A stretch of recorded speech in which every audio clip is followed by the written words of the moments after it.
আসসালামু আলাইকুম রহমতুল্লাহ।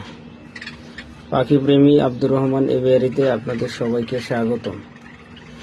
অনেক ভাই আমার কাছে এই জিজ্ঞাসা করছে যে ভাই আপনি জাবা পাখির খাবার কিভাবে তৈরি করেন। তো আমার প্রিয় ভাইদের জন্য, যারা নতুন তাদের জন্য এই ভিডিওটা বানানো। যে দেখেন, আমি এখানে অনেকগুলো উপকরণ দিয়ে জাবা পাখির খাবার তৈরি করছি। তো এর মধ্যে হচ্ছে প্রথমে আমি ছোট ধানটা দিছি। ছোট ধান, এই যে দেখেন ছোট ধান, এটা সব জায়গায় পাওয়া যায়। তারপরে হচ্ছে আপনার বড় ধান দিছি অল্প কিছু পরিমাণে, এই যে দেখতেই বোঝা যায়। বিশেষ করে এই লাল ধানটা আমি ইউজ করি, কারণ এই লাল ধানটা জাবা পাখিতে খুব পছন্দ করে খায়, ভালোভাবে খায়।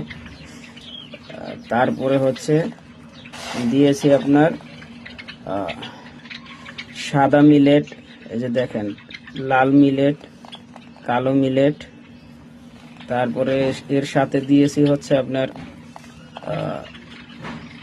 গুজি তিল, এই যে দেখা যায় সম্ভবত, এই যে দেখেন গুজি তিল, এই যে কালো কালো ছোট ছোট। তারপরে হচ্ছে দিয়েছি তিসি, অল্প কিছু পরিমাণ তিসি। এর সাথে দিয়েছি হচ্ছে আপনার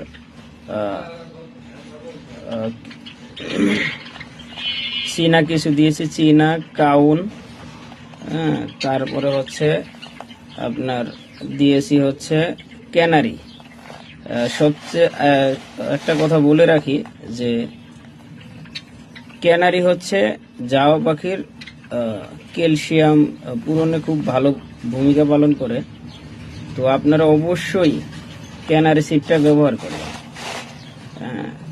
ছোট পাখি তো, এদের খুব ক্যালসিয়ামের দরকার হয়, এই জন্য হচ্ছে ক্যানারি সিডটা খুব প্রয়োজন এদের জন্য। তো আমি এই কয়টা উপকরণ মিলে খাবার তৈরি করি জাবা পাখির। আমার পাখিগুলো আলহামদুলিল্লাহ, আপনারা আমার যারা ভিউয়ার্স আছেন, দর্শক আছেন, আপনারা অবশ্যই জানেন যে আমার জাবা পাখিগুলো খুব ভালো ডিম বাচ্চা করে আলহামদুলিল্লাহ।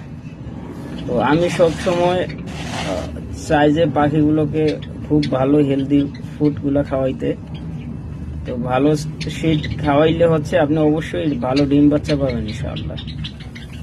তো এই ছিল আমার সংক্ষিপ্ত ভিডিও। আসলে আমি ঠিক আপনার ভিডিওতে ভালোভাবে কথা বলতে পারি না, তো তাই আমার হয়তো মুখে কথাগুলো বাজতেছে, খুব নার্ভাস তো, এই আর কি, বুঝছেন। যাই হোক,